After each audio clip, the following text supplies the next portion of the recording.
Laguna Seca in the Audi RS3. As you can see, we've chosen not to qualify for this race, so we're starting pretty much down the back end of the pack in position 16. It was a great turnout of the lobby, thinking pretty much full. Getting a great start off the line. The person to my left chose not to start the race. And ultimately Ghost coming down here now, going the inside of the first corner, braking nice and early and trying to avoid any contact from everybody around us. If anything, I think we gained a few places coming through there. Now we're coming out to the side in position 9 and take up the inside of the 308. That is pushing the Audi to the outside, and we're going to hold this inside line of Matt DC5 up in front. A little bit more contact has been made, and thankfully it didn't go off track, but it did go a little bit wide. Now by turn 3, we're in position 6. Come around turn 4 and up the hill we go. Great start of the race, looking at the 200 meter board on the right hand side, touching the brakes down to about 90 miles per hour, through the curb and up the hill we go. Following Matt DC5 in the 3-way up in front, which is actually shifting really well. Braking at the top of the hill, down to second gear, and a little bit of contact was made with the Honda Civic, going wide through the corkscrew, losing my position, but thankfully not gaining a off-track penalty. Can be a bit funky to overtake and move through there. Matt managed to pull it off. I did not so much. But there is always another chance. It is a short race, only 5 laps to do. Coming down here, down to second gear, Matt has gained a few more places and is, would say, position... Oh, well, we're getting in a place as well. Just got to make the inside move of this Honda Civic, so I'm going to make a move now. Thankfully, got a good bit of run, and the Audi is pretty quick. Braking down to second gear as we're turning into this corner. Contact has been made from behind and from the inside as well as we're coming around now. Thankfully, we're still in one piece, so can't go like that. Down to position 4, 1 stop away from a podium. That's insane how many places we managed to gain in a sake of 1 lap. We do have quite a gap from the pack up in front. It's 1.7 at the precise moment. Braking at a 200 meter board down to about 75 miles per hour in third gear and accelerating out the other side. Hopefully the cars up in front will keep battling a little bit more, and that will help us catch up to the cars up in front. Being mindful to not run off onto the green patch on the right hand side. You can fall off that curb, and it's not like you slide off. You go off it and then it drags you with you. You just basically fall into the abyss as you come through the corkscrew out the other side. Down the hill we go into 4th gear, letting off the throttle, hit that curb on the left hand side, actually get closer than what I did, and accelerating out the corner. Down to 3rd gear, hit the sausage and start accelerating out the corner again. As you can see, we have gained up that 1 second that we needed to catch, and we're now 0.5 seconds away, or 0.3 from the car up in front. Just need to make a move on Liquid Molly up in front, and we'll have position 3. So I'm going to go the inside here, braking as the cones start, down to second gear and turning in. Was not able to take that position there, but there is always time. We have another 2 laps to go after this, so I've got plenty of time to make that work and try and get at least onto the podium. Now coming around this corner now, just letting off the throttle, rub that curb on the right, start accelerating out the corner. Could have gone through a little bit quicker through there, but it's sometimes hard to see from the car up in front. Going to go up the inside here now, braking at a 200 meter board, down to 3rd gear, rubbing that curb a little bit close from the car on the right hand side, squeezing me a little bit too much, and I was already at the inside. I had nowhere to go, so braking at a 200 meter board here, down to 90 miles per hour, up the hill we go, and we do have a podium in the bag. Now I just need to find another 0.8 seconds and catch up to DC5 up in front, and also the Viper, who is 1.6, 1.5 seconds away in the very rapid Golf. The Golf is, well, it accelerates insane, but it lacks in the top end department. Handles very well though, handles just as good as the 308. I think the 308 may handle a little bit better.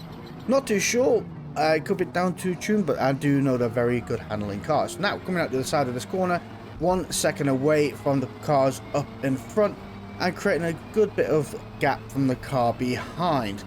2 more laps to go as we start lap 4 downhill. As soon as the cone starts, braking down the second gear and turning in.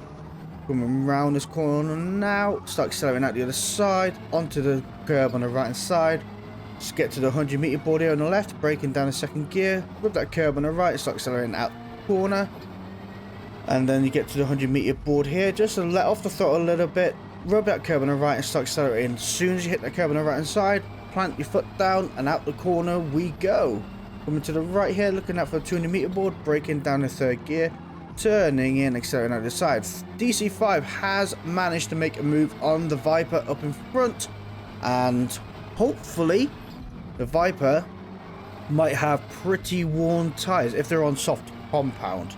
As you can see, I have chosen to go for the mediums because I don't know, perform better on medium tyres, oddly enough, compared to soft, but each to their own. As I'm looking to make a move on the Viper, trying to breathe all over them and get them to start staring in their mirror or see me on the radar, put a bit of nerves up their back and try just to get into their mind and get them to make a mistake. Braking out the 200-meter board, down the second gear, turning in, getting very close there, and starting out the other side. Naughty move there, and I'm also about to lose a position here because I should have behaved a little bit more. Let me know what you think down in the comments below about that. But thankfully they have backed off, braking out 200-meter board, down the second gear and turning in.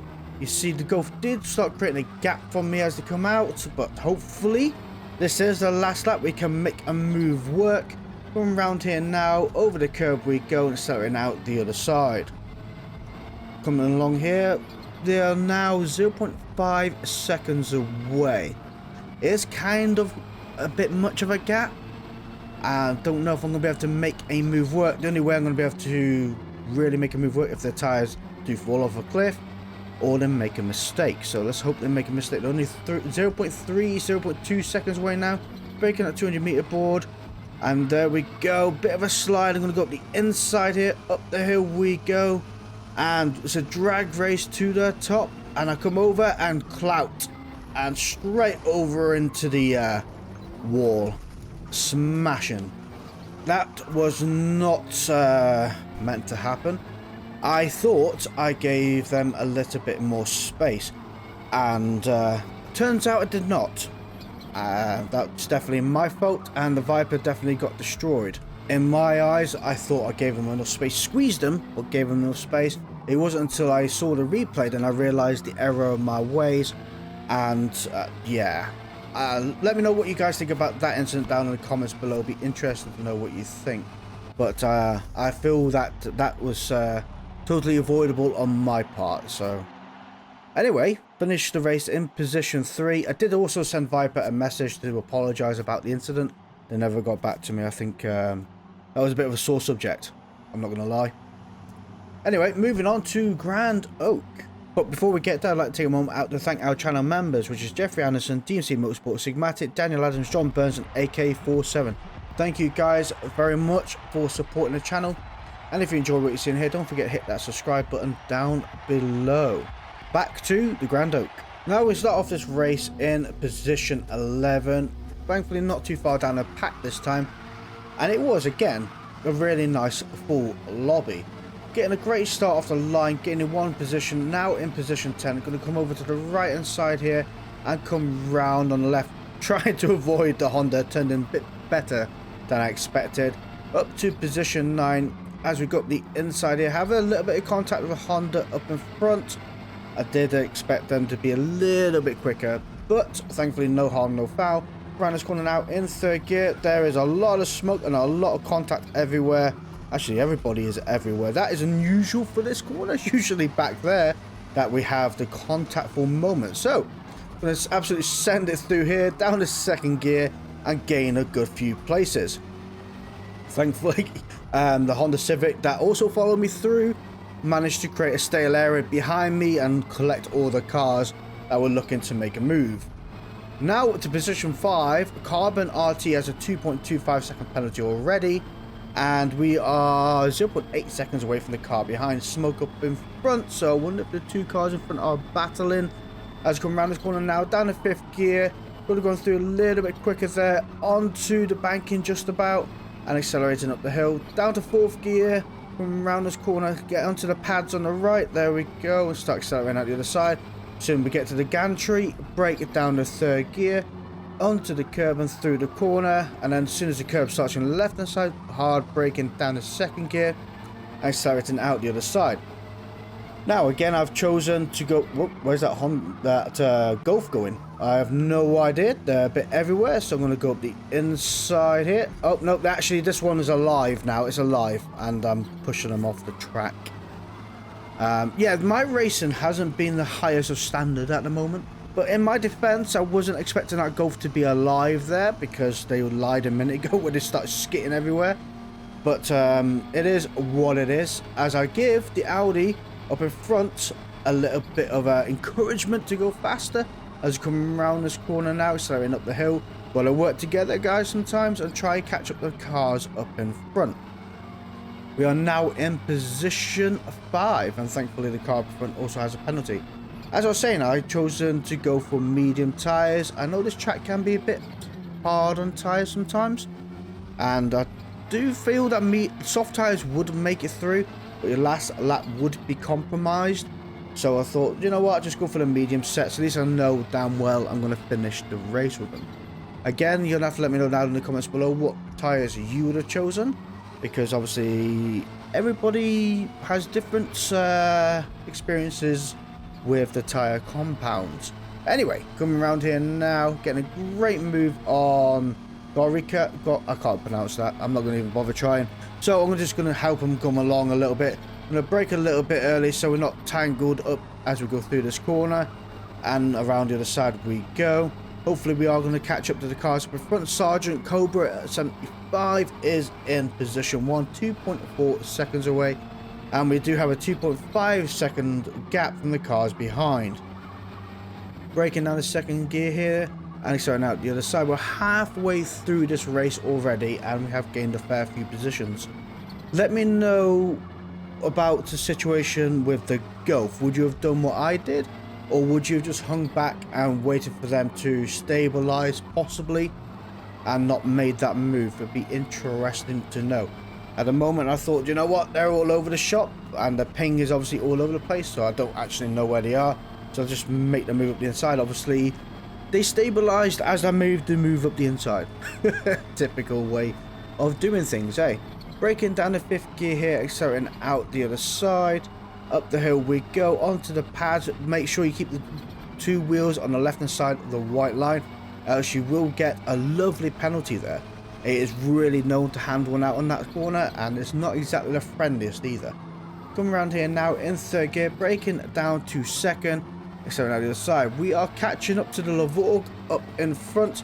We are now 7.97 seconds away from Sergeant Cobra up in front. They are actually gaining away pretty quickly. Anyway, yeah, 8 seconds now. Yeah, that is quite the lead they have got. I guess they're probably on soft tyres, and that's probably why it's giving them such a great lead. Hopefully though, my idea comes into play, and actually no, even if it was 8 seconds. Yep, anyway, I'll shut up, I'll digress and move on. Coming around this corner now and onto the penalty. Oh, no penalty. Anyway, I take back what I said earlier. There is a 3% chance that you don't get a penalty there.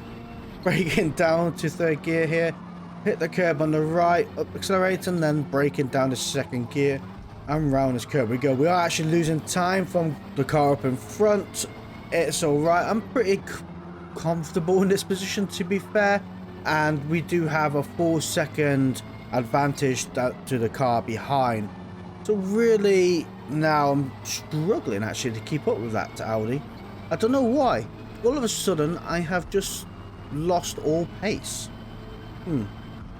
Weird. Anyway, coming down here now in 5th gear. And into the 6th gear we go. As soon as we hit that sign gantry on our left, braking down to 5th gear, coasting around this corner now. Could have gone through a little bit quicker, and up the hill we go. Knocking into the 4th gear, round this corner again, accelerating out the other side. Again, could have gone through that a little bit quicker. Now I'm 2 seconds away from the car up in front, braking at the gantry, down the third gear, through this corner, and then down the second gear we go. And yeah, I don't know, I've just suddenly lost all my pace and I can't drive all of a sudden. It happens to the best of us, coming around here in third gear and smoking up the front tyres, thus not having the best of corner entries. And as you can see, I've lost a further about half a second from that corner alone. Not good enough driving, Flash, not good enough. Coming around here now, we are about to start our last lap. And thankfully, we haven't lost time from the cars behind, just from the cars up in front. And yeah, so we have a good stable position 5, unless I fall off the track and crash in the cloud of smoke.